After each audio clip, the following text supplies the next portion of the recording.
अधिकार मिलेगा। मोहन भागवत रोज चिक चिक कर एक ही बात कहते हैं, भेदभाव खत्म करो, सब बराबर है। आप हमारी बात क्या करें, आरएसएस कहती है। तो कोई भी विचार, बुद्ध क्यों महान है, हम क्यों महान है, क्योंकि वो इक्वालिटी की बात करती है, फ्रेटर्निटी की बात करती है। सम्राट अशोक क्यों महान है, क्योंकि उन्होंने भेदभाव नहीं किया। तो हम लोग बदले के लिए काम नहीं कर रहे, हम लोग बदलाव के लिए बात कर रहे हैं। और इस तरह की बात जो आप लोग बोलते हैं ये सबकी गलत बात है। मनुवादी जातिवादी कोई भी जाति का आदमी हो सकता है। आपका कर्म क्या है, व्यवहार क्या है, वो किसी जाति का आदमी कोई मनुवादी जातिवादी नहीं होता। ये हम लोग नहीं सर, उनके धर्म ग्रंथों में लिखा गया है। आप पढ़े नहीं किए धर्म, आप कौन सा धर्म ग्रंथ पढ़े? आप कोई धर्म ग्रंथ पढ़े हैं? पहले पढ़िए, उसके बाद अध्ययन कीजिए। मैं तो विनय पिटक पढ़ा हूँ, सुख पिटक पढ़ा हूँ, मैं उद्यान धम्मा पढ़ा हूँ बाबा साहब का, एनालिसन ऑफ कास्ट पढ़ा हूँ, गुलामगिरी पढ़ा हूँ, मुझे तो कहीं नहीं मिला। सर वेद के 19वें मंडल में 11वां और 12वां, 10वें मंडल के 19वां सूक्त में 11वां और 12वां जो मंत्र है उसमें लिखा हुआ है कि ब्राह्मण मुख से पैदा हुए हैं। रामायण महाभारत में भरा पड़ा हुआ है। नहीं, ये वेद में नहीं, आप गलत इंटरप्रेट कर रहे हैं। मनुस्मृति में लिखा हुआ है और आप इस तरह के अफवाह न फैलाएं। और मनुस्मृति को बाबा साहब ने जलाया था। मैं देश मनुस्मृति से नहीं चल रहा है। सबके देखिए, सब लोगों के अपने अपने साहित्य हैं, स्क्रिप्चर, उसमें क्या लिखा है उसको पढ़िए। फिलहाल देश संविधान से चल रहा है जहाँ हम सब इक्वल हैं। बस देश में क्या स्क्रिप्चर है, कौन क्या लिख, आप क्या लिख रहे हैं, आपकी आज़ादी है। मैं क्या, ये भी संविधान देता है ना, मैं क्या लिखूं।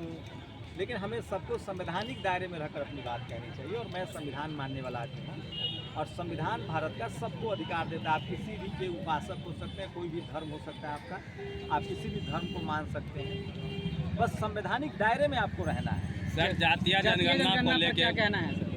अरे कह तो रहा हूँ भाई, होनी चाहिए।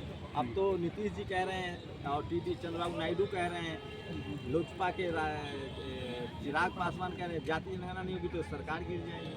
आप लगता है नेशनल दस्तक आप लोग नहीं देखते। Beyond the party line sir, सारे सवर्ण जो जहां बैठे हुए हैं जातीय जनगणना का विरोध करते हैं, विरोध कर रहे हैं। इसको कैसे देखते हैं, उनको क्या कहेंगे? जो जाति जनगणना का विरोध करेंगे, जो मेरी समझ है पत्रकार के तौर पर, उनकी राजनीति खत्म हो जाएगी।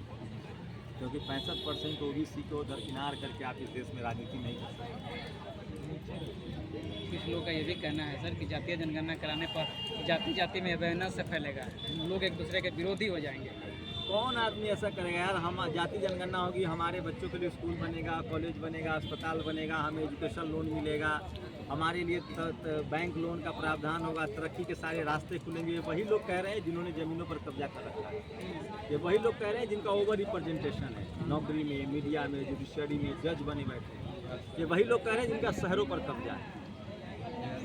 लैंड सेंसस भी होना चाहिए, जमीनों का भी जनगणना होना चाहिए कि किनके पास जमीनें और कौन भूमिहीन है। सर बिहार में लैंड सर्वे हो रहा है, तेजस्वी यादव जी भी इसका विरोध कर रहे हैं।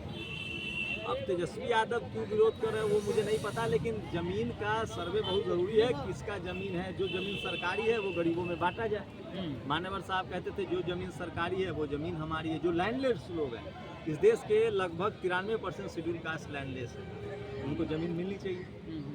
ये तब देश मजबूत होगा, तब देश आगे बढ़ेगा। कोलेजियम सिस्टम पर क्या कहना चाहेंगे? कोलेजियम सिस्टम खत्म होना चाहिए। तो बाबा साहब ने संविधान में प्रावधान किया नेशनल जुडिशियल कमीशन का। आप लोग ऐसे पूछे, हम ही नेता विधायक सर विधायक जी मखदूम के सतीश सर, धीरे धीरे हो जाएगी। जो भी हिंदू है, वो अपना अधिकार खोज रहा है, डाइवर्सिटी आ रही है और धीरे धीरे सबको इक्वालिटी करना पड़ेगा। कोई भी विचार, कोई भी धर्म